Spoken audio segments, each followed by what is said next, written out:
ni ko tauhidi o de be jamala la misaliya yira ko ulu ka fanganu ka kelemina de ulatanye ko tauhidi te ambu jabi munna ambu jabu yemi fo chinyate tauhidi de be jamana latanye kelemina munu fulene nye ube tauhidi kono ni tauhidi sabatira mugo bolo ala yishe kwe kelemina minye abi bolo ala ka demembe fara ode ka ibe jiyamara shide ni shebo kafiri munun tumbe jinya kono o wakati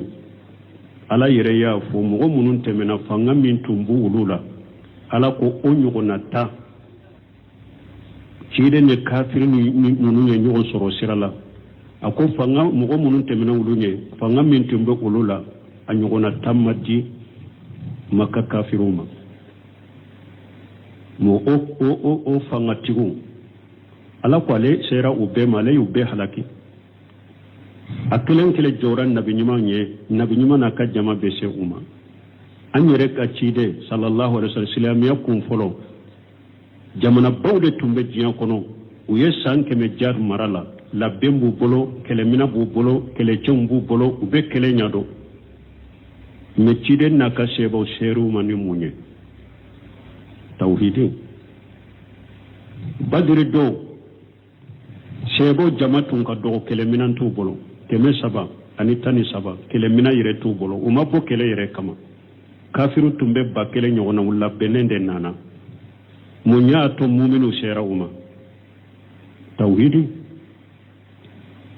hunayno do munya to ala ya mu'minu deme hari na ya soro kele kun folo atun diara kafirula me munna ala ye fanga sage kana de mu'minu ma usera kafiru ma kumina ku kam bolo la few mina ku na fulo mina tauhidi ala hajabu do kafiri bata wole tarabbi madina ka kube silamiya sina tunu ka mu'mini befa wa kafa Allahu lil mu'minina qital me nu ka kele mina ala ye mu'minu wasa kelela ala ye fiye de bilula mu'minu ma kele ke rew mu'minu defa tauhidi jiya ka kafiri jamana no ka kafiri mina kelemina munu fle buno shemino yode for rahimahullah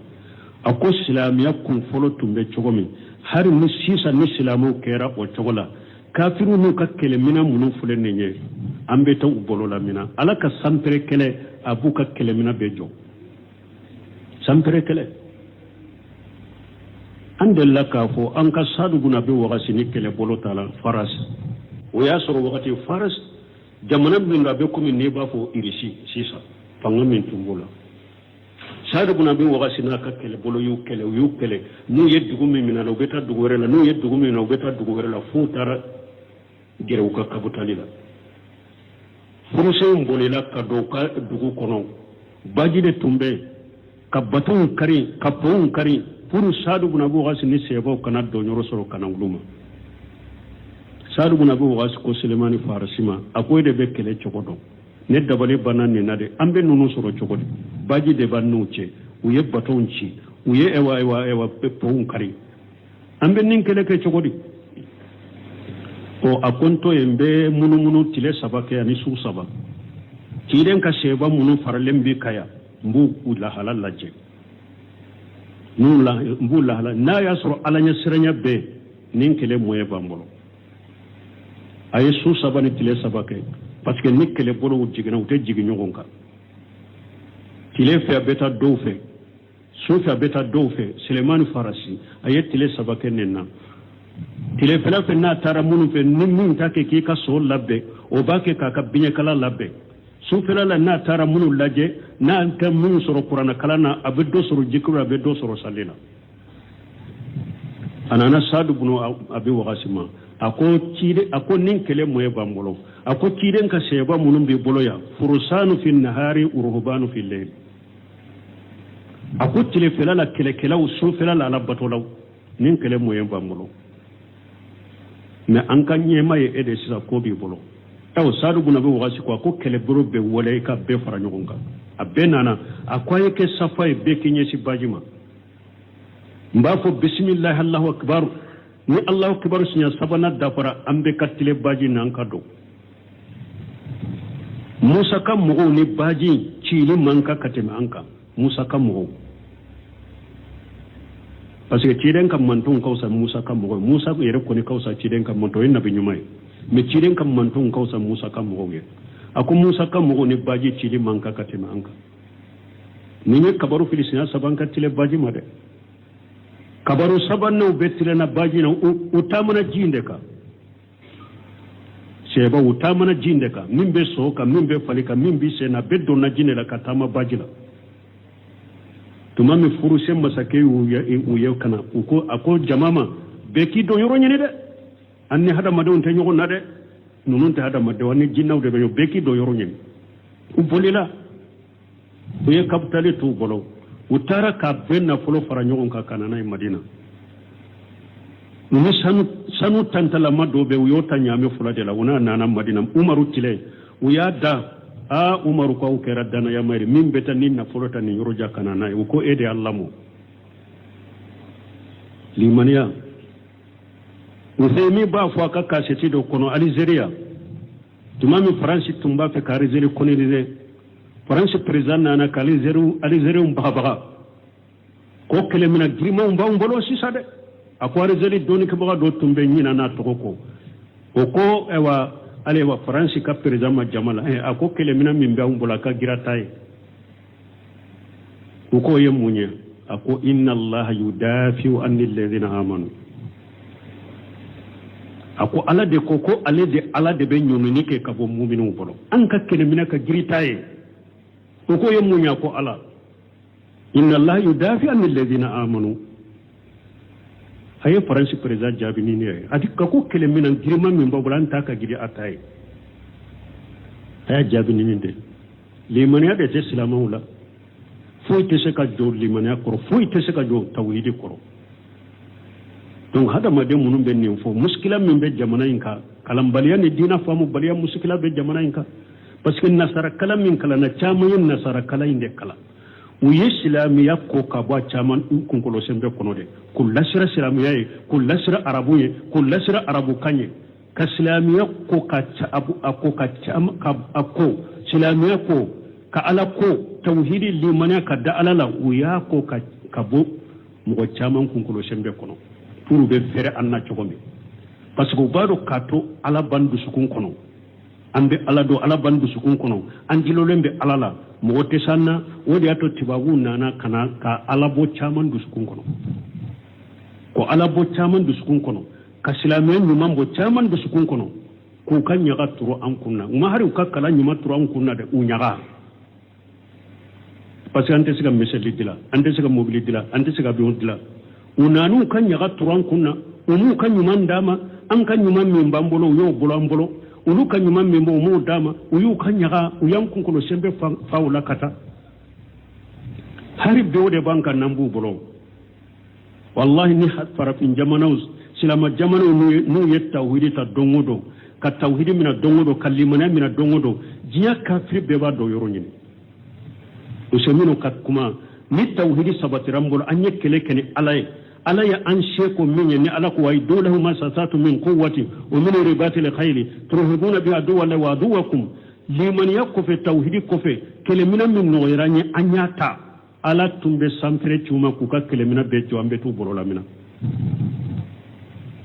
ala ka hakiman da man balma tawhidi be jamana ujo cide temina uye jamana ujo ka ewa fanga soro ni tawhidi de ewa cide fana islamiya kun folo seba tabi na uye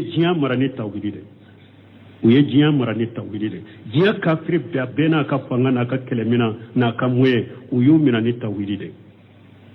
no silama uyu tawhidi ta fanga bodela kuma munumbe fo fendo mbali kuma do ambe ala delala ka famu dama ndella ka fo ya yere Abdullahi Humaydi della ka fo ni seba kelew furusi kele na uye furuseu kele tumani furusi masaken corona filila ayet letarachi oyasoro awati sini ye jamana bay ayeten letarachi ki sini masakema ka letarat di doma ko akata di sini masakema ko sini masake ka le demede ko aleni jama kulu fitini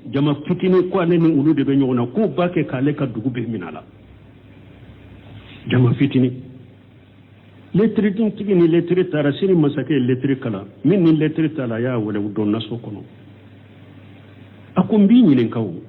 furu sewu sanke me riga de ube marala ube kele do ba nyaado akele cembu bolo kele mina bubolo ube kele nyaado jama kulu fitini kana ka ale kele ka jamana mina la dugu kata mu famu de ani jama sugu min be nyogonna ibe se ka fendo fonyene ulu ka mankuto lawa ako mogodo ube mu fo ko ala kelempew ika bato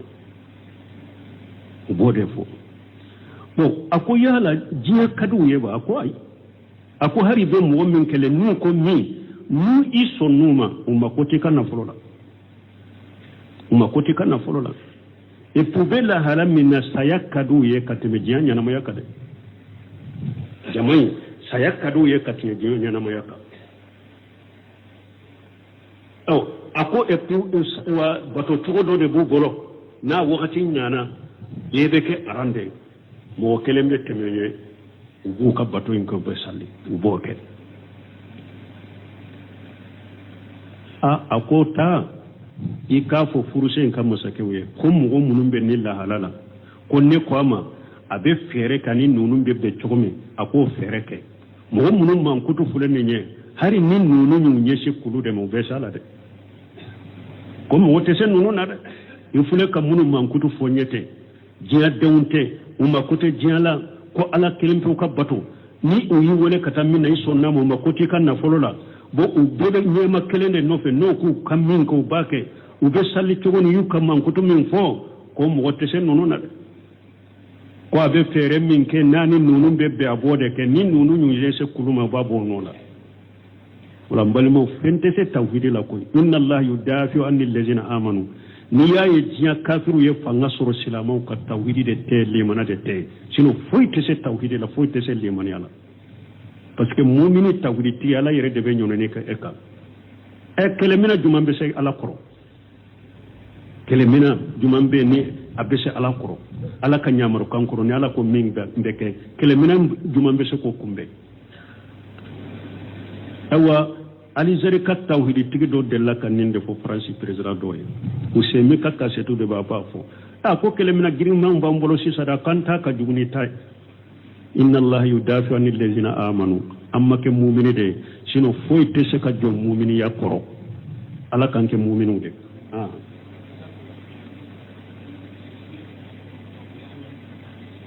to tebo yere de jazakallahu khara parce que ndella ka kuma info ka koro ahmad ibn badis wode kuma info France président wakati akwanta ka girita kelemina min bambula ka girita ko ye munye ako inna allah yudafi anil ladina amanu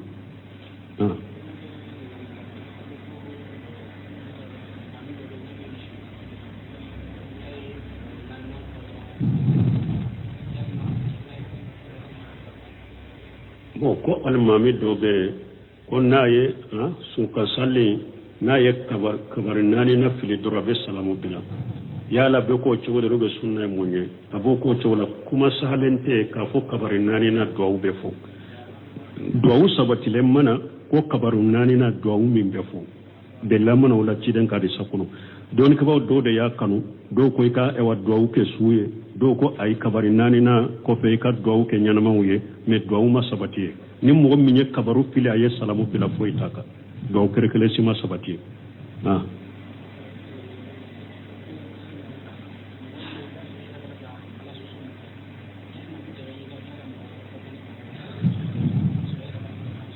bo koni mo mi ebe ala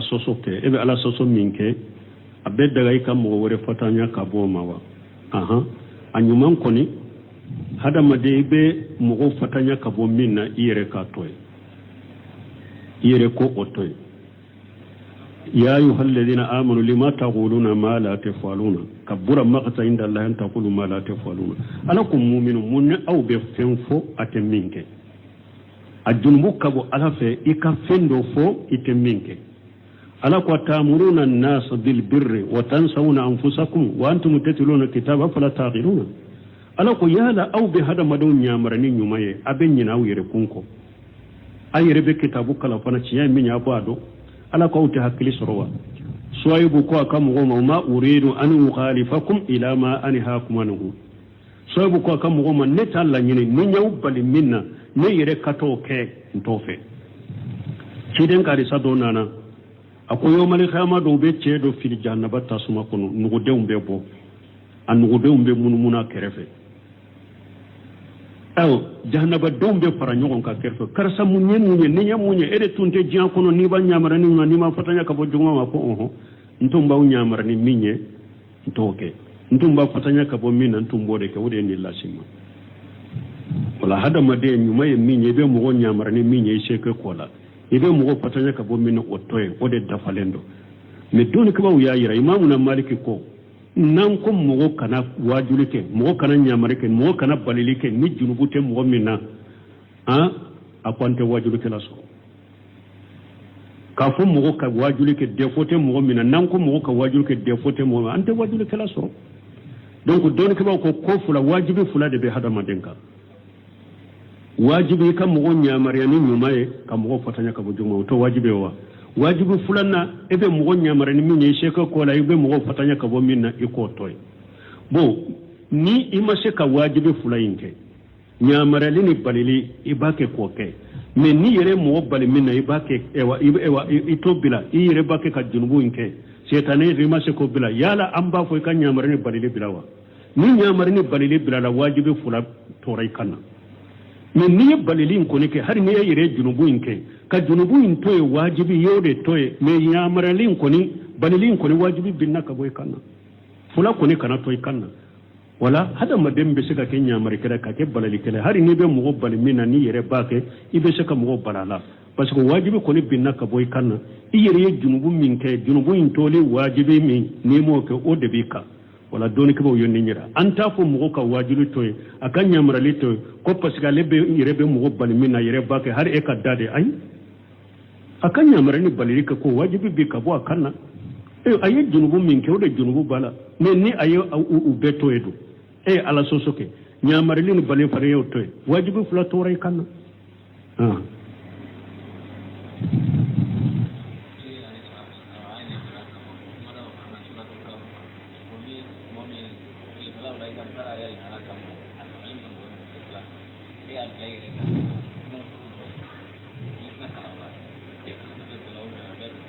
bo ko ciden ko juma ika suratul kahfi kala men ni ebe barake tilefe eta kala njoko soro iya bili ka juma su iba kala obe wasakewa bo ka hakili jigi fana hadisa min nana ko ciden ko suratul kahfi ka kala juma hadisa salinte me doni ke ko qur'ana dedo akala likani salafu ma wulu tumba kala me hadisa min nana ko juma ni suratul kahfi kala kata wajuma fa juma wore noro dobe kiye kata fo sanfe wa hadisa masa hadisa min nana ko ciden ko juma suratul kafi ka kala hadisa masa me doni ke ba ko amana salafu ma wuli be barakena basi tala ka suratul kafi kala juma do donc la ko ni mo min ta suratul juma do nyata depuis ewa algamisa ni tile binna juma do nyata suna tilebe ko ni suratul kahfi kala wala ya wasake subhanakallahumma rabbana bihamdika ashhadu an la ilaha illa anta astaghfiruka wa atubu ilayk ñinen ka kombe tawhidi yorola ñafo cogomi tawhidi mandi mogo doye jang kombe jian wakati laba mununa konni ko tawhidi wode be jamala la tanye ko mogo ba kafiri jamano misaliya yira ko ulu ka fanganu ka kelemina de wulatanye ko tawhidi te ambo jabe munna ambo jabu yemmi fo cinyate tawhidi de be jamana latanye kelemina munu fulene nye ube tawhidi kono ni tawhidi sabatira mogo bolo ala yishe kwe kelemina minye abi bolo ala ka demembe fara wode kay be jiyamara shide ni shego kafiri munun tumbe dunya kono o wakati ala yere ya fo mogo munun temena fanga min tumbu ulula ala ko onyugona ta cide ne kafiri munun ye nyogo soro sirala ako fanga mogo munun temena ulunye fanga min tumbe ulula anyugona tamati maka kafiruma mo o fanga tigu ala ko ale sera ube male ube halaki akelen kele joran nabi nyuma na ka jama be se umma an yere ka cide sallallahu alaihi wasallam ya kun folo jamana bawde tumbe jiyan kono u ye san keme jar marala la bembu bolo kele mina bu bolo kele chumbu bolo ube kele nyado me cide na ka sebo seru mani munye tawhid badri do sebo jamatun ka do kele minan tu bolo keme saba ani tani saba kele mina yire tu bolo uma bo kele yire kama kafiru tumbe ba kele nyogona wala benende nana munya to mu'minu shera uma tawhid hunaynu do munya to alaye mu'minu deme harina yasro kele kun folo atun diara kafirula mais munna alaye fanga sage kanali mu'minu ma u shera kafiru ma kumina ku kam bolo la fe umina ku na folo mina tawhidi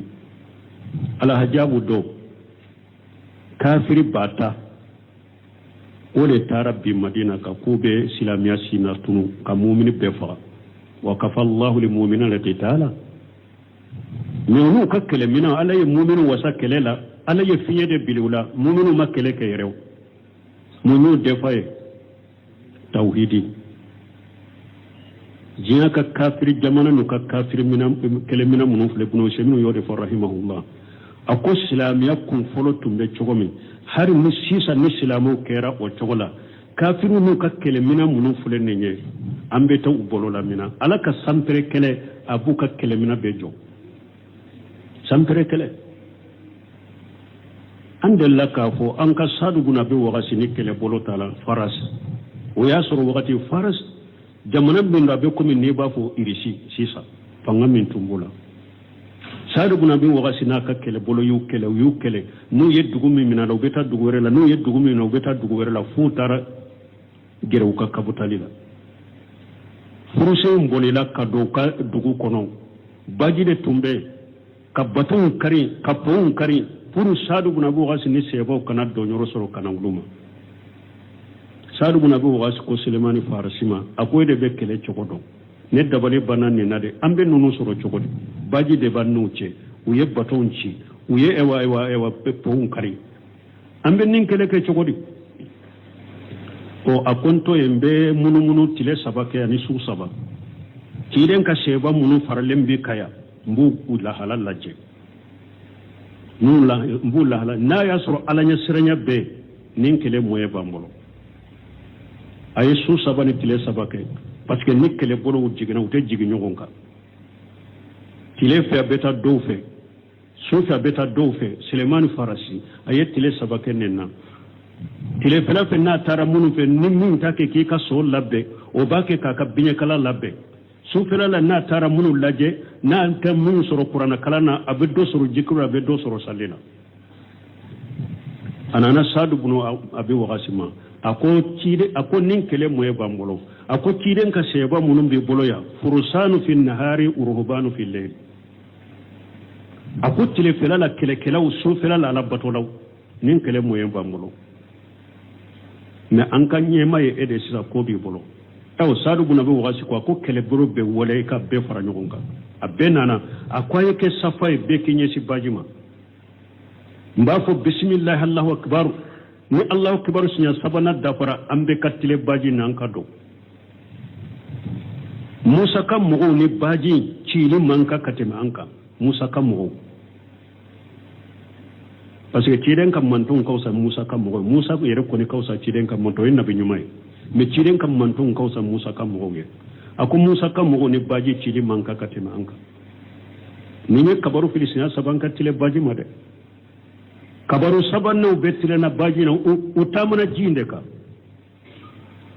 seba utamana jinde ka mimbe soka mimbe falika mimbi sena beddo na jine la katama baji la tumami furuse masake uye kana uko ako jamama beki do yoro nyene de anni hada madon te nyogo na de nunun te hada madde wani jinnaw de be beki do yoro nyene ubolila uye kaptale tu bolo utara ka benna folo fara nyogo ka kana na madina nunu sanu tantala mado be uyota nyame fula de la una nana madina umaru tile uyada umaru ko kera dana ya mayri min beta ninna folota ni yoro jakana na ko ede allah mo limaniya usemi ba fo ka kaseti do kono algeria tumami france tumba fe ka algeria kono de france president na ka algeria baga ko kele mina grima mbolo sisade ako algeria doni ke baga do tumbe nyina na to ko ewa ale wa faransi ka president ma jamala ako kele mina min ba umbola ka girataye ko ye munya ako inna allaha yudafi'u anil ladina amanu ako ala de ko ale de ala de be nyomini ke ka bo mu'minu bolo an ka kele mina ka giritaye ko ye munya ko ala inna allaha yudafi'u anil ladina amanu haye faransi president jabini ne ati kako kele minan girman min babulan ta ka gidi ataye haya jabini ne de limaniya de te silamawla foy te se ka jo limaniya koro foy te se ka jo tawhidi koro donc hada ma de munum ben nin fo muskila min be jamana inka kalambaliya ne dina famu baliya muskila be jamana inka parce que nasara kala min kala na chama yin nasara kala inde kala uye islamiya ko ka bo chaman kunkolo sembe kono de kullasira islamiya e kullasira arabu ye kullasira arabu kanye ka islamiya ko ka abu ako ka cham ka ako islamiya ko ka ala ko tauhidi limana ka da alala uya ko ka bo mo chaman kunkolo sembe kono turu be fere anna chogome parce que baro kato ala bandu sukun kono ambe ala do ala bandu sukun kono anjilo lembe alala mo te sanna wodi ato tibagu nana kana ka ala bo chaman du sukun kono ko ala bo chaman du sukun kono ka silamen ni mambo chaman du sukun kono ko kan nyaga turo an kunna uma hari ka kala nyima turo an kunna de unyaga parce que ante siga meseli dila ante siga mobili dila ante siga bion dila unanu kan nyaga turo an kunna umu kan nyuma ndama an kan nyuma min bambolo yo bolambolo ulu kan nyuma membo mu dama uyu kan nyaga uyan kunkulo sembe faula kata hari bewde banka nambu bolo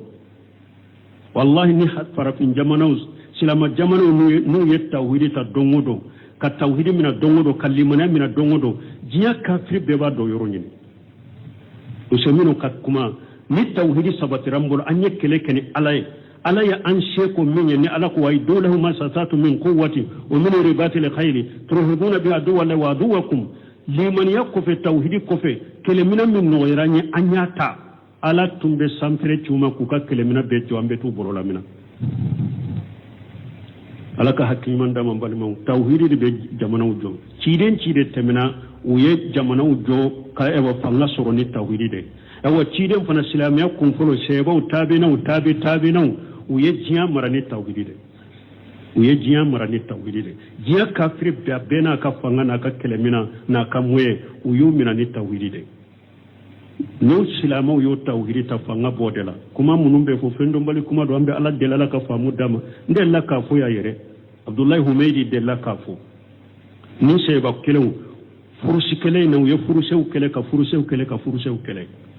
tumami furusi masaken corona filila ayet letarachi o yasoro asawati sini ye jamana bay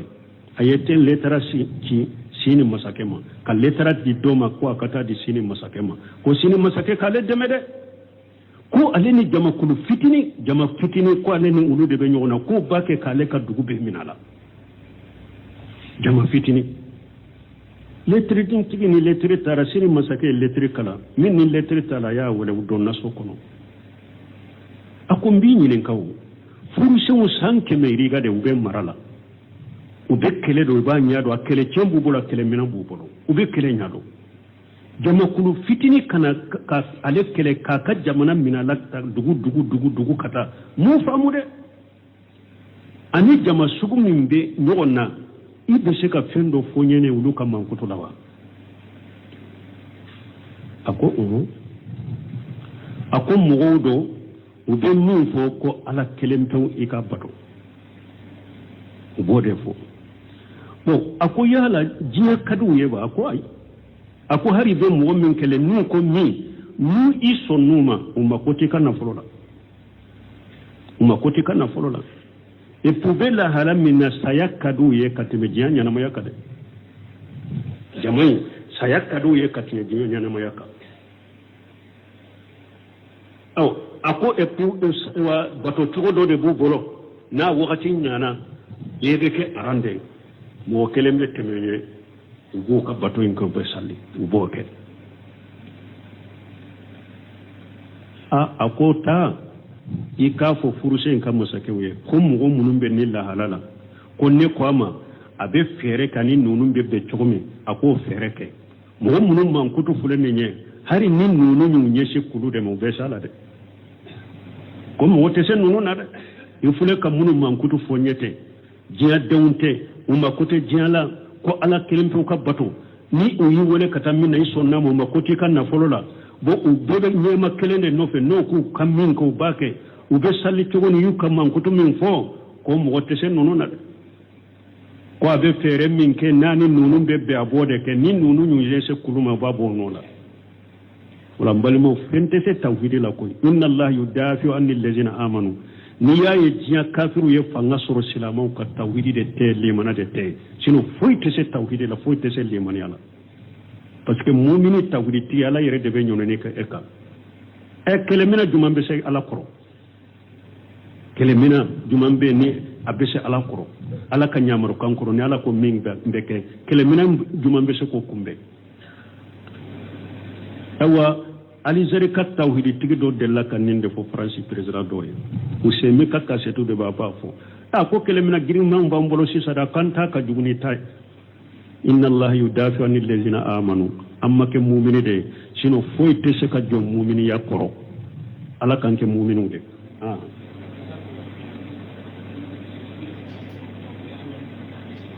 to tɛ o yɛrɛ de jazakallah